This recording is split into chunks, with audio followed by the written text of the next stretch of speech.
what's going on, everybody? Welcome back to Lineage Break, a Grand Archive TCG podcast. I am your host, Cam, and alongside me, as always, is Steve. That is me. We did the thing. I didn't say podcast. He did not say podcast. Usually we have to do like 2 or 3 takes because we're just gonna lean into it and be like, one of us messes up the opening. Welcome to Pro and since Con. I don't ever start the opening, You can. we can try. Do you want to go back to the top? And, No. I think you do a great job. Thank you. And I think that I am good as an accessory to the podcast. Accessory sounds like a crime. Co-host, I was just saying. Accessory just doesn't sound important enough, is what I mean.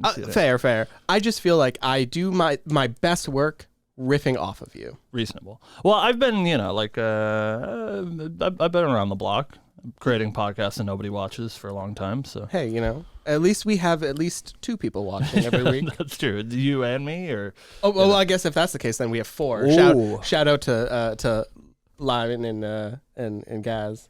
Thank you, boys.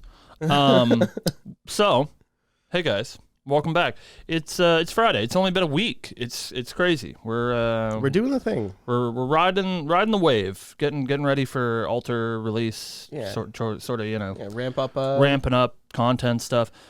We gotta compete with all these other dummies putting out their podcast every week. Yeah, I know. Weekly, guys. Come on. It's crazy. I thought we all agreed on bi-weekly.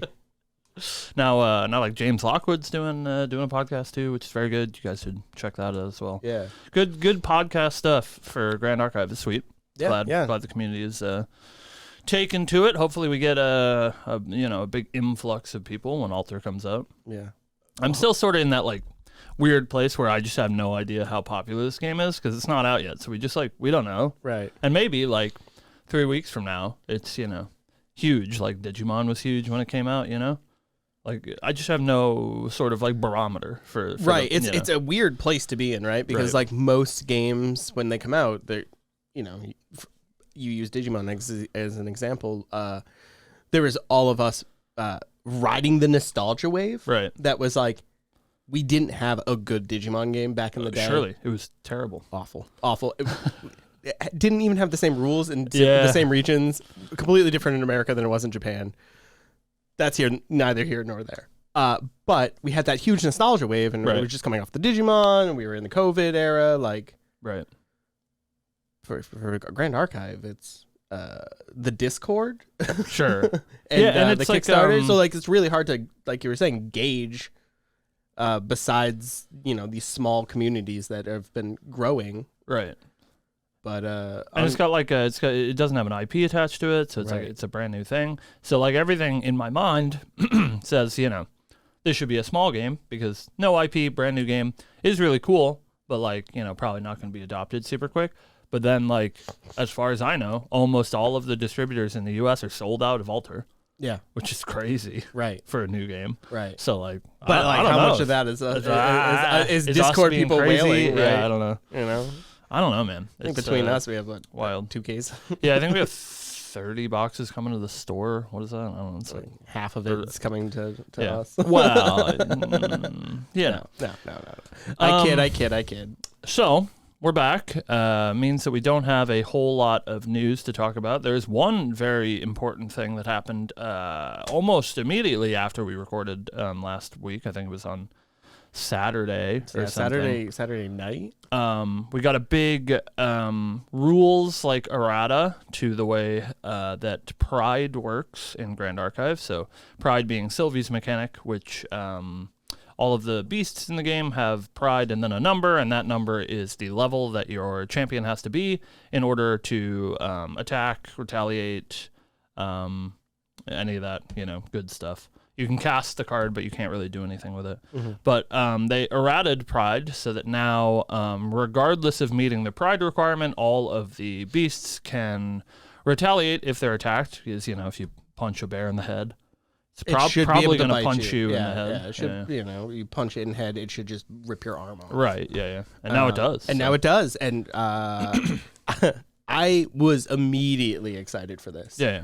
As someone who, everyone who, has seen me in the Discord, I don't post often, but I posted that Sylvie list and everyone seemed to really enjoy it. Mm-hmm.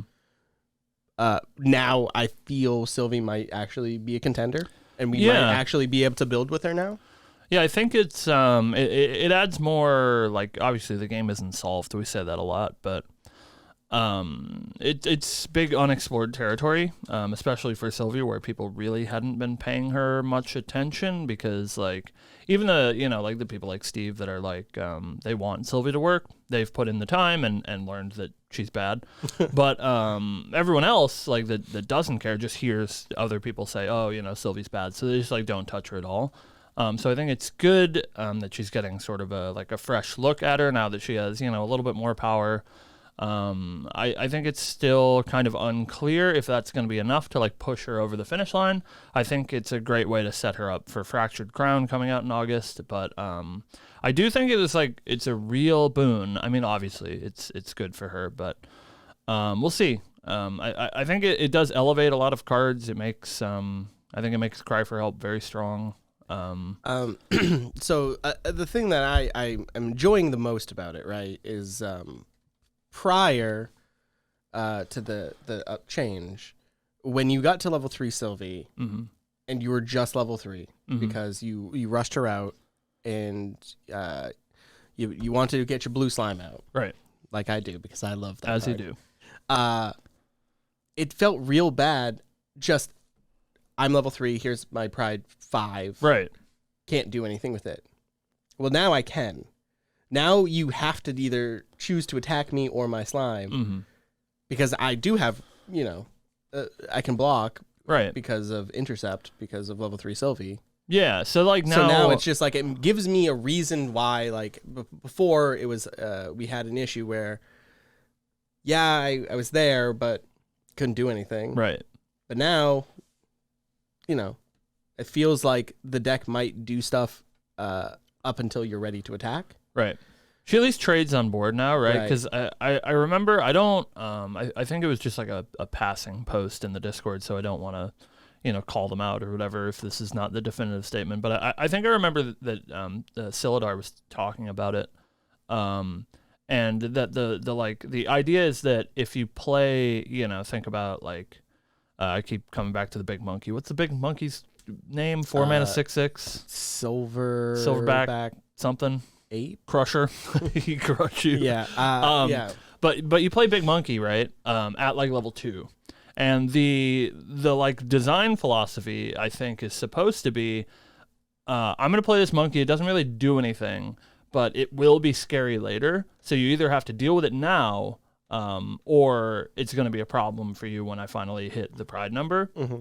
And before now, it's just been like, I play my 6/6, and then like, your Lorraine opponent or whatever is like, yeah, I have like 2 or 3 dudes on the board, and I'll just like throw them into the 6/6. I guess I don't attack you this turn, so I like lose 6 damage, but like that doesn't really matter. She just keeps board clear, and it's not a big deal. Where now at least like she'll still do that, but like she'll time walk you, right? So you'll lose that 6 damage that you were going to deal to Sylvie, and then the ape will either trade with your biggest thing or deal you 6 damage to the head, which makes it a much better like resource trade than it was before, where it was just like, I spend my turn play the monkey, they spend their turn killing the monkey, they lose no resources, you lose the monkey. So at least now he trades, or like usually I assume the Lorraine player is going to set it up so that the trade is either unfavorable or you're just dealing 6 damage back to Lorraine. But even still, I'd take 6 damage to Lorraine that we weren't going to get before. Yeah. And then, it goes a long way with stuff like Slime, where a lot of times the way that people have to clear a board, especially when you have a big Slime and you have like a Give Bath or something, that thing is really big. So at the very least, like when they spend, their absurd amount of resources to clear your Slime, they'll at least, either A, lose their best creature, or B, take a bunch of damage to the head when they've attacked it 9 times and it's got like 10 power, and you're like, you take 10. Yeah. So, you want to attack Slime again? Slap you in the face, right? I think it's good. Very, very good stuff. We will be doing some in-house testing to see if Sylvie's up to snuff. I would be, I think, a little bit shocked if I deemed her like super competitive, but I think she might, at least like Steve said, be part of the conversation now, which is good because I don't think she really was before. So I think there is a real chance that there is a Sylvie build that is like competitively viable. I don't know that this is enough of a change to make her like, you know, the best deck in the game at the moment, but like I think there is a reasonable chance that you could take Sylvie to a tournament and not get dumpstered. I'm just gonna do it because I want to give hope to take a look at Embertail Squirrel. Yeah. That card. He's a big dude. 2 mana 4/2. Yeah, that He punch. That card is kind of where we're leaning, I think. Blazing Direwolf also really good. So like I think Fire Sylvie might have some potential. It's one of those unexplored things because, you know, I did the water and we've done the wind and I didn't touch fire at all because I was like, it's probably not great. I'm thinking fire might maybe with the change now. Like I think fire might be the deck. It does something different altogether, right? Which is cool. Where it's I think should be built as like a very aggressive deck. Yeah. But that means that this new Retaliate text has like a way different feeling than it does in Water and Wind. Where like Water and Wind, you're happy to trade cards, whereas in the fire deck, either like trading on board is good for you because you're the aggro deck, or them like, you know, trading 4 damage or whatever to kill your thing is also good for you because you're the aggro deck. Right. So yeah, I think there's a real chance that, you know, like aggro fire Sylvie is a thing, and then you play your like single copy of, you know, Erupting Rhapsody because why wouldn't you?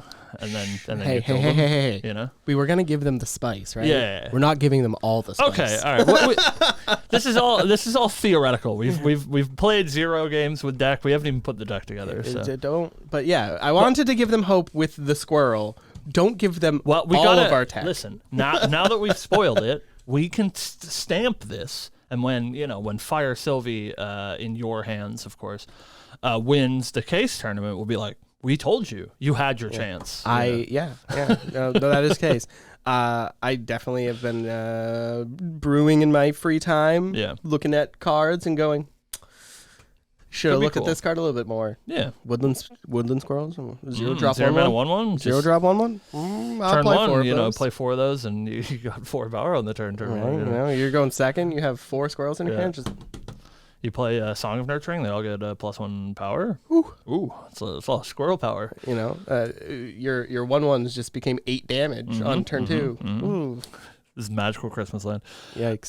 So yeah, we're excited to test with some Sylvie stuff. We're still doing some practicing here to get ready for our big tournament debut, where we'll both like 4 drop or whatever. I'm gonna at least go 1/4 drop. Okay, all right, reasonable. Someone's gonna come in that's worse than me. Sure, it's gotta happen. It's me. Yeah, we found it. Yeah, we'll get paired in round 5, and one of us will have to win. Yeah. So yeah, exciting stuff. That's a couple of weeks away. It's creeping up on us. Today is the 7th, or something. It's like 2 weeks until that tournament, 3 weeks until altar launch. Yeah, it's really haven't figured out what I want to play for any of this yet. Yeah. It's real rough over here. I've been like humming and hawing because with the slight testing we've done with Xander against into Arcane Rye, it just doesn't feel good. I don't know how many people are going to play Arcane Rye, but I haven't cracked it yet. So like, that at least like Vazram's going to be playing Arcane Rye in our bracket. So, and he's very good. It's just one of those things where it's like, do I just take the loss and play Xander, or do I brew something new and try to do it? Fire Sylvie maybe, but who knows? Be the dark horse, like we'll come up with some broken Sylvie I want to be the first person to top with Sylvie. Yeah, you could be. Nobody has that Terra badge in the Discord. I know. Literal no one. I want to be the first one to get it because from day one, since you showed me this game, I've been talking about playing Sylvie because I think it's cool. I think it's a cool deck. I think Big Dumb Idiot deck is awesome. It's not typically my normal play style, but bear boots are cute. Yeah, I think there was a lot of potential when I first read that card. She's got a lot of good text. I think that Sylvie level 2 is like one of the stronger texts on level 2. Like I think probably only second to Lorraine's. But you just never get it to work. Right. But like in a vacuum, that text is very powerful. Just on play draw 2. Like if you get it to work, it's super nuts. Even like the games where you don't have any floating memory and you're just like, I'll banish 2, but like, I draw 2, so it's literally free to level up. It's like really good. Feels good. But card advantage wise. So. Unfortunately, that just doesn't happen. Super hard to do. Too many people just remove 1 or 2 pieces off your board before you can level up. I think she's got a lot of potential though. I think like a lot of little things go a long way with Sylvie, where like our go-to beast for most decks is Grey Wolf, like 2 mana 2/2, no text. Where like if they just like in FTC or whatever print good beasts, I think she's like so much better than she is now. Yeah. So. Also, like, I've seen people talk about it in the Discord. I don't think it'll ever happen in a million years because it would just be too much of the dream, right? But like an animal beast on 1 card, both text. That'd be very good. I've seen people talk about it in the Discord. I've seen it in other places on Facebook and stuff. But like, I just feel like that it's just too much. Yeah, I think that sort of hurts the design space. Yeah. Like she's designed to be this like double-edged modal deck. Yeah. And I think that's sort of a cop out or whatever. Apologies to Weeb to the Shore if they end up doing that. I'm not talking smack. Please make it a 0 or a 1 drop so when I go into 2 it's easy. Yeah, it's a 1-drop 4/4 animal and beast. Sound good? Oh, Yeah. Pride no 10. pride. No pride. It's an animal, of course. Yeah. Pride 10. Okay, yeah. But now it can retaliate, so. Yeah, it'd be fine. Yeah.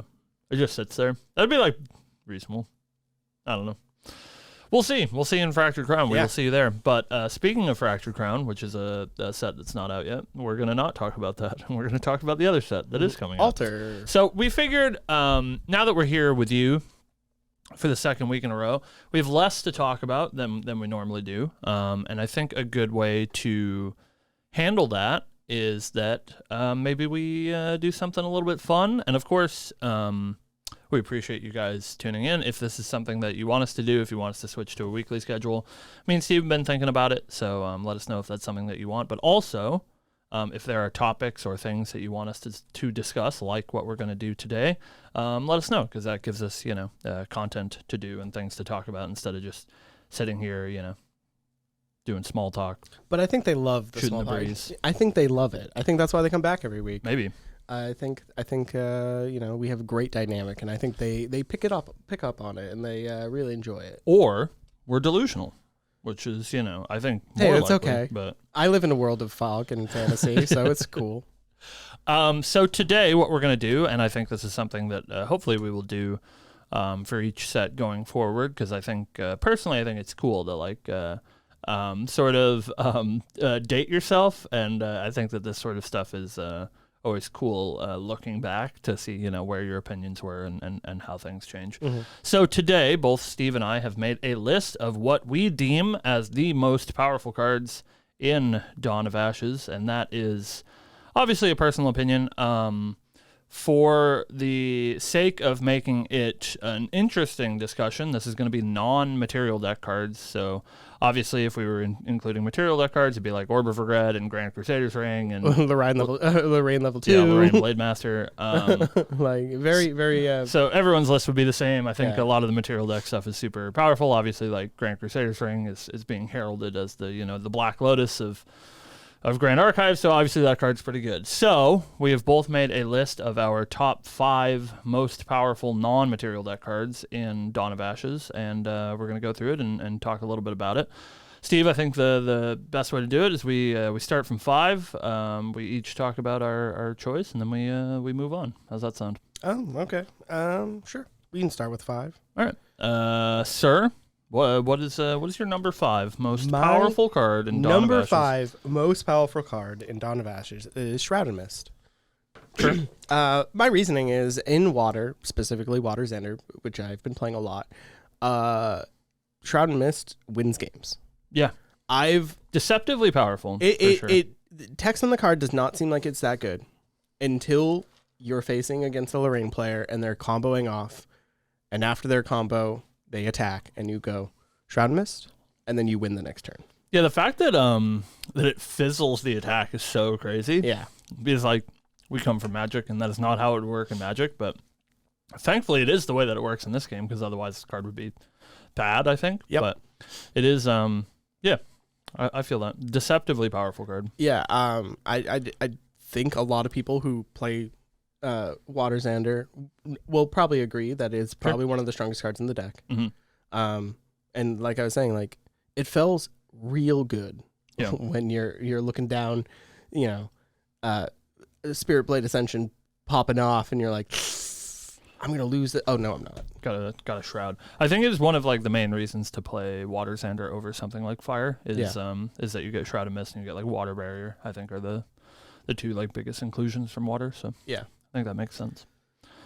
My number 5 is also a Xander card. This is actually my only spoilers. As we go, this is my only level 3 element card on my list. And it is a Luxem card. And I think I know what it is. And it is Excalibur Cleansing Light, which is a very, very strong card. I think it is particularly powerful in the meta right now against, Ascension Lorraine stuff. But just like the text on that card, the list that I've made is stuff that I think is very powerful now, but also like generically very strong and will continue to be generically strong no matter who the the top dog is. Yeah.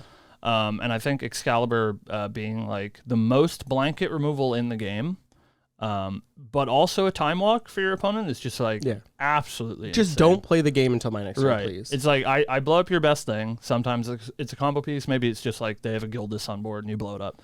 And they just cannot do anything for their entire turn. It's like the only times where Excalibur feels bad is it's bad against decks that have like a board established already because you can still like attack with your things that are on board. And obviously, why it's number 5 on my list is it is a Luxem card, which means it does have a prerequisite. You're not playing this on turn 1, so it's not nearly as powerful as some of the other stuff that you can play a little bit earlier. Right.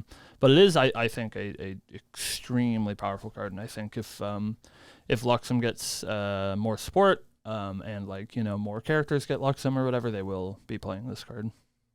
Yeah, I'm playing 3 of it. It's so good. It feels so good, just being like shutting off your opponent's turn. Just time walks are good. Whatever you're doing, stop it. And it's fast. Yeah. So you can do it instant speed. Right. You can do it It's sorcery great. when they're tapped out. It's Right. it's got so many applications. So. I think that'll bring me to what, my 4th? Number now? 4, yeah. I think my number 4 is Zephyr.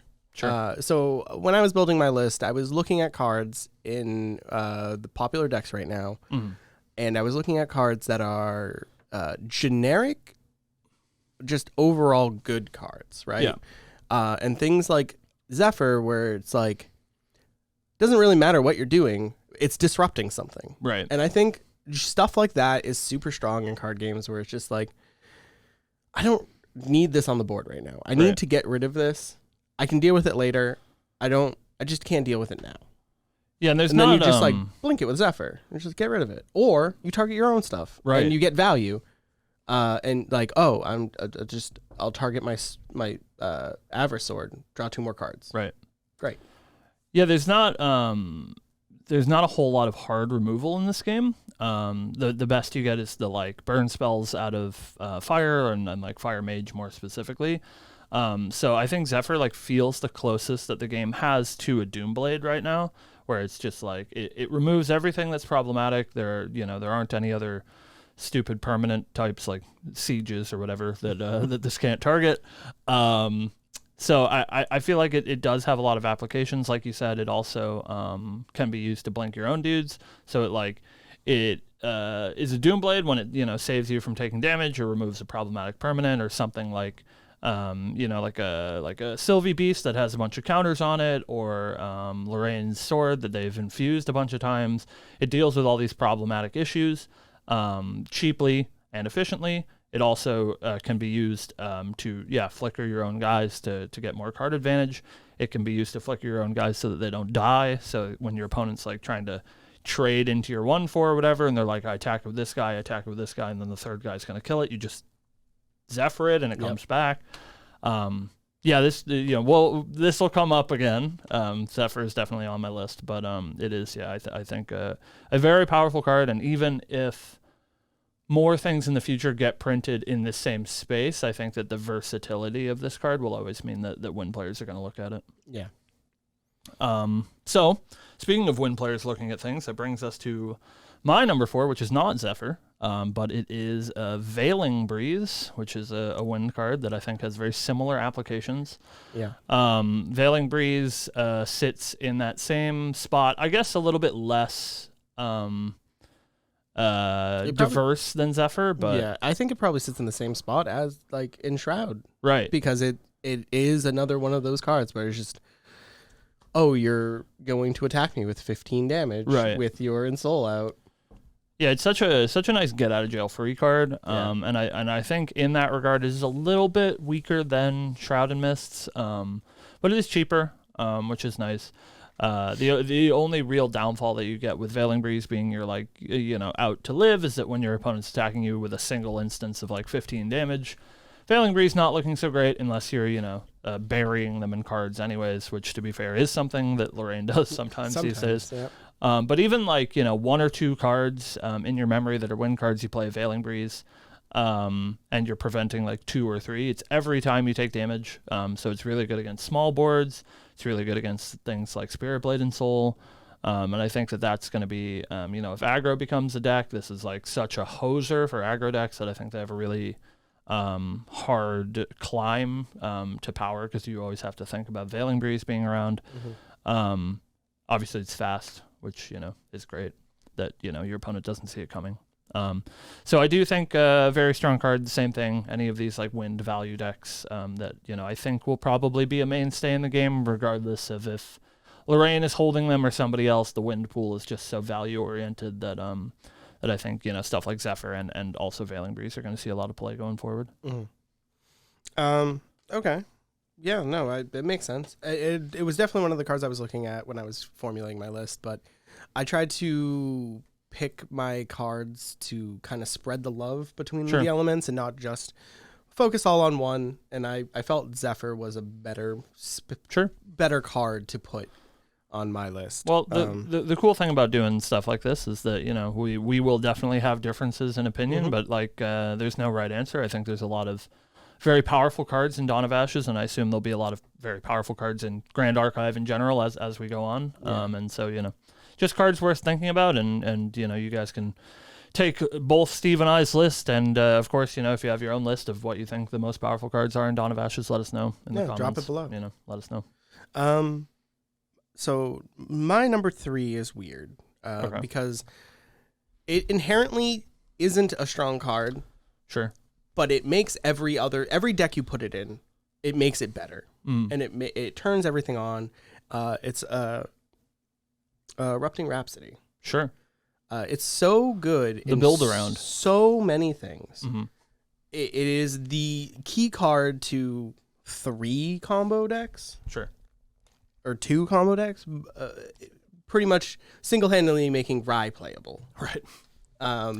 Goes a long way. It does a lot of work, and I feel it needed a place and it needed to be recognized. Sure.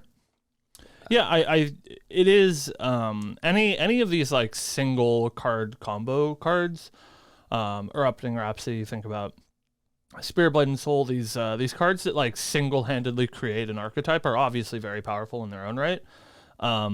They do require you to build your deck around them, but that doesn't make them any less powerful. If your entire deck is built around a single card, that is probably a pretty good card. Yeah. And an efficient one too. I mean, I think there was a time in this game for all of you Zoomers that are just getting into Grand Archive where that was the scariest thing on the block, because it is, like a 1 card 30 damage, combo. I guess you do have to, turn it on with a melody or whatever, but a single card that can end the game by itself is, it's pretty powerful, and we found, some ways to get around that, but even still, I think Erupting Rye in the hands of, people like Costa is, usually topping these events on Discord, so... Yeah, it was just one of those cards where I was looking at it and I was going through all the fire cards and I was like, I think I have to I have to put this on the list. Sure. I have to give it the respect it is, because there's so many times where, you know, in the beginning of the game when we were first learning, we're like, how do we beat this card? Right. Yeah. We can't beat this card. And then like we're like, oh, water barrier. And they're like, poison dagger. Right. Oh, Riot's playing poison dagger. That's neat. Right. But yeah, no, that's kind of where my thought process on was just like, I think this card needs to be here. Yeah, I mean, it single-handedly got Weebs of the Shore to push up Nullifying Lantern out of Fracture Crown, right? Like, it is enough of a problem that they were like, we should probably, you know, do this. give you a Band-Aid for that one. Yeah. So, like... Yeah. All right, so that brings me to level 3, which is a crowd favorite, and I think, spoilers, you know, maybe on Steve's list as well. On that same route of, you know... cards that I think are gonna, you know, see a lot of play. So, you know, all of you speculators or whatever, pick up your set of promos now. Is Dungeon Guide is my number 3 on the list. I think in any card game, and especially in Grand Archive, any way that you do any sort of sequence breaking is usually very powerful. Any way that you sort of cheat on resources, you think about, you know, in Magic or whatever, like Karoo lands that generate 2 mana, stuff like Ancient Tomb, City of Traders, are always very powerful cards because you get to do something that accelerates you past where your opponent is. So we don't really get mana ramp as it is in this game, just due to the way that the resource system works. But Dungeon Guide does allow you to, in the current game, abuse a lot of ways that leveling mechanic works. I always think about... in, you know, our favorite boogeyman Lorraine, how when she levels to 2, she gets +2 and on-kill draw a card. So usually she's either like sweeping the board or she's like, you know, 1-for-1ing to draw a card. But Dungeon Guide allows you to level up twice in that turn, and you keep that text, so it allows Lorraine to attack twice on her level 2 turn, get 2 procs of her on-kill draw. And I think stuff like that is going to keep happening just because, you know, I think for the rest of the game, they're going to have to design the game knowing that Dungeon Guide exists. Not to mention, you know, at its very basest cost is that leveling up to 3 is actually cheaper with a Dungeon Guide than it is naturally.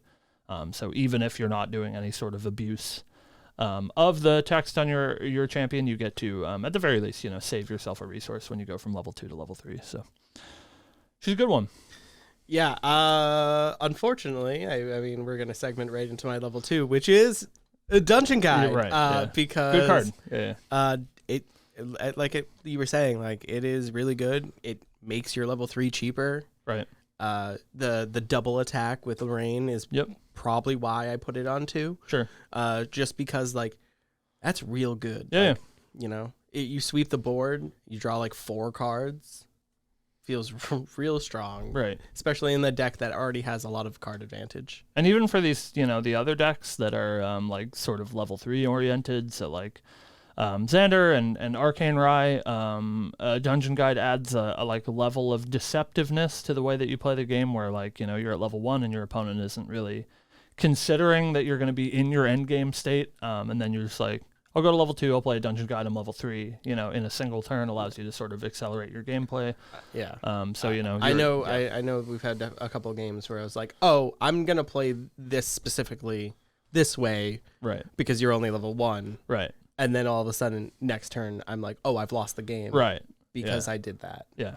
So it's definitely a very powerful card, and I can't see it not being a main staple going forward. I think she's going to be everywhere. There's so many decks now that play Dungeon Guide, and I can't see that changing. I definitely put a couple copies into my Water Rye recently because, or not Water Rye, Water Xander, because it just adds so much extra value when you can just go level 2, level 3, set a bunch of Luxem cards past turn. Right, like even in Xander, which is traditionally supposed to be a slower deck that is trying to like build card advantage. Obviously, Dungeon Guide, if you're not using floating memory, so it is card disadvantage. But like when you're trying to make up a deficit, or like you're playing against a faster deck than you, you know, having the ability to jump immediately into your like end game state is very powerful. And not only that, it's just getting to level 3 Xander early. It like, if you're playing against like a Lorraine deck, sometimes you just need to, so you can start flipping up sites and start healing. Right. Because that's, sometimes that's your only answer. Right. Definitely a very, very good one. So that was your number 2 Dungeon Guide, right? That was my number 2. Which brings me to my number 2, which we have unfortunately also already talked about, which is Zephyr is number 2 on my list. We won't, go over the same spiel that we did just a few minutes ago, but very powerful card, very versatile. I think Wind's going to be playing that for a long time going forward. Yeah, I just think Wind is probably just a really strong. Yeah, I think they've got the highest individual card quality in the set. Like Reclaim and stuff like that. Like all of these cards, Veiling Breeze, they were all contenders when I was making this Reclaim, list. Favorable Winds. Yeah. They're so good. They all didn't even make either of our lists, I think. But so Steve, what does that make your number 1, the most powerful card in Dawn of Ashes? All right, are you ready for this heater?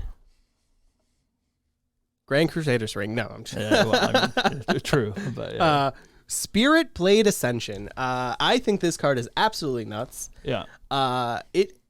Since its debut in the Wind Lorraine deck, this card has been the boogeyman for me. I am terrified of this card. The fact that you pretty much lose no advantage, and it's just straight advantage. Right. For practically no cost. Right. Is just insane.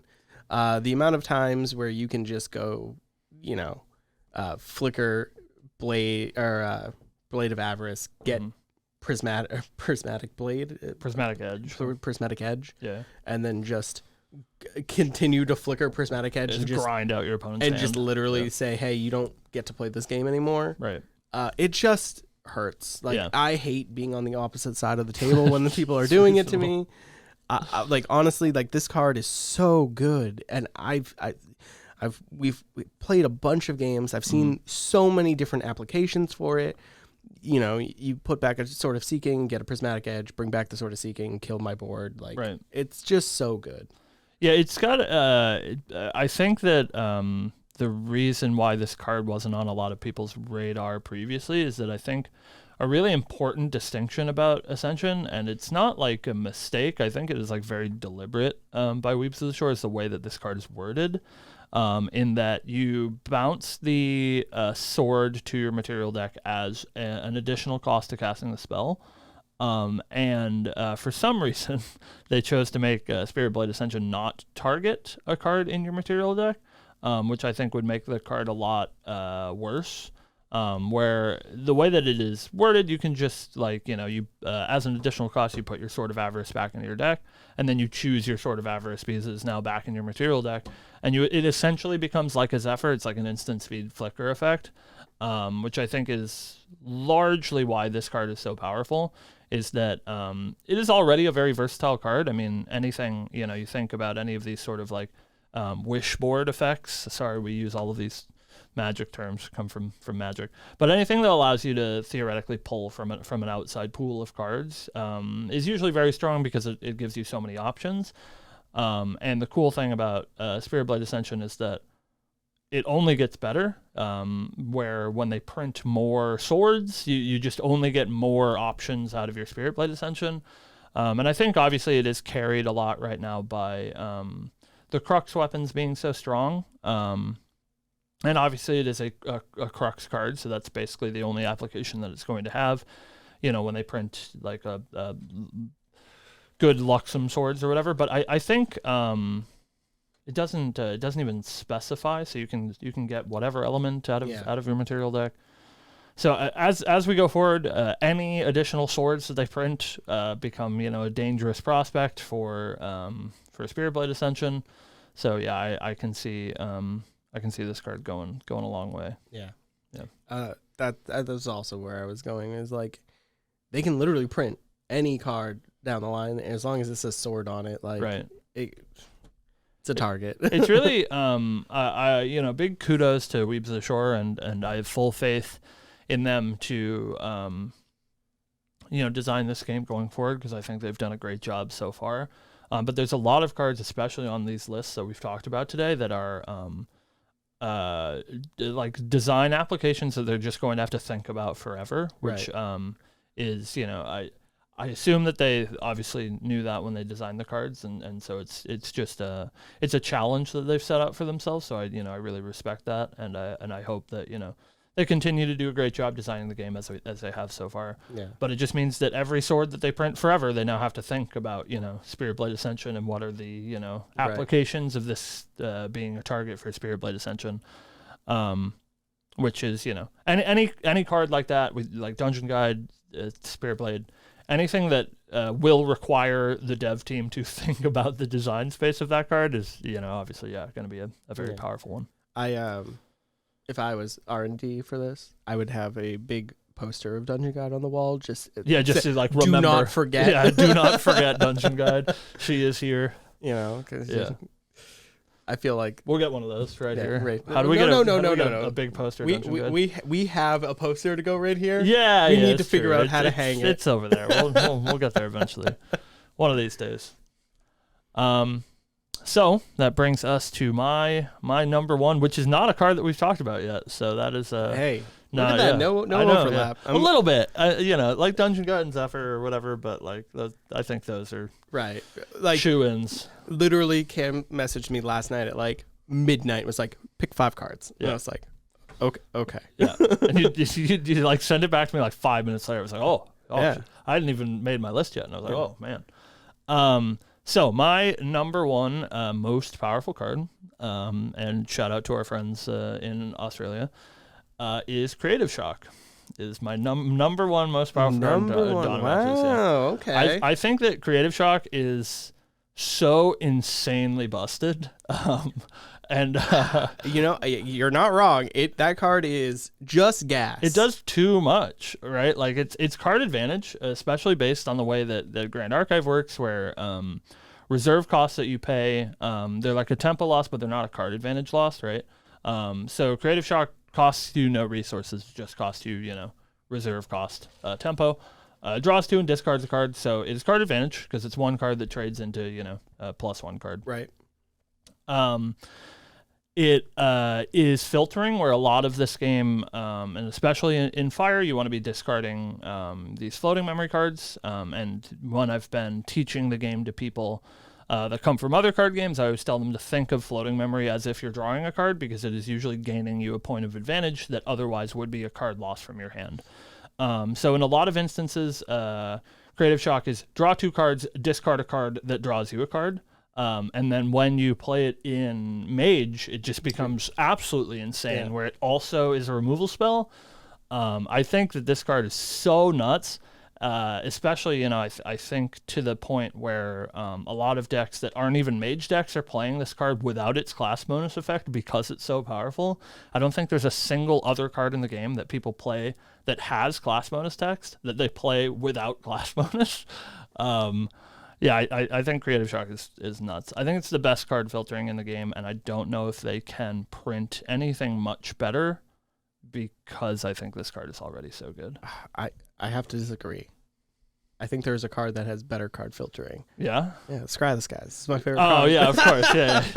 Especially, I can't see how you're not an Arcane Rye player. You get to, Scry the Skies for, 8. I know. This is so sick. I literally look at so many cards. I watched you do it the other day, and I was like... Yeah, it's level 8. I'm like, pick up this, 8-card brick just to look at half my deck real quick. I'll take pretty this good. one. Yeah. Yeah, no, I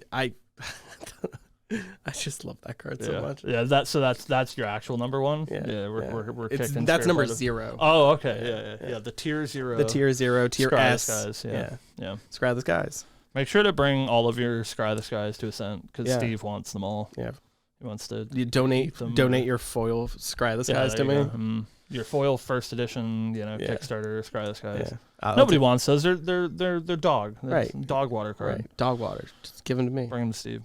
So yeah, that is our list of our most powerful cards in Dawn of Ashes. I hope you guys enjoyed it. Again, if you guys have a list of your own, let us know. If you other podcast folks, we see you, want to share your lists with the community, I think that would be a great idea. And yeah, we'll come back in Fractured Crown, and I think a cool way to do this, since we are here for the long haul. As long as Grand Archive is a game, we will be sitting in these chairs. We'll date that as well. That's that's locked us in. Hopefully not specifically these chairs. Hopefully we'll get some them. nicer chairs. Yeah, we'll get the professional studio. But I think when we talk about our top 5 most powerful cards in Fractured Crown, it's also a good time to look back on this and see if we feel the same about the lists that we made today. Yeah, when they print like the most ridiculous sword in Fractured Crown. Yeah, right. And then I'm just like, Spirit Blade Ascension still number 1. Yeah. Yeah, when they print Creative Shock, but it draws 4 cards. Excalibur. New Excalibur. We have 3 of those. Yeah, what like Fractured Blade Excalibur. Maybe, yeah. Enters ETB, blow anything up. You know that we're getting some more swords for sure. Of course. Of course. Staying dangerous stuff. We only got 1 booster the Crux sword, because Prismatic Edge is from the trial deck. So give us another one. That's all I'm saying. That's what we need. Yeah. All right, guys. I think that is all we have for you this week. We will be back next week doing stuff and things. And thanks for watching, guys. If you guys if you prefer us to be on a weekly schedule, please let us know. That does definitely dictate whether or not we come in and shoot. So let us know how you feel. But yeah, thank you guys for watching. Have a good one.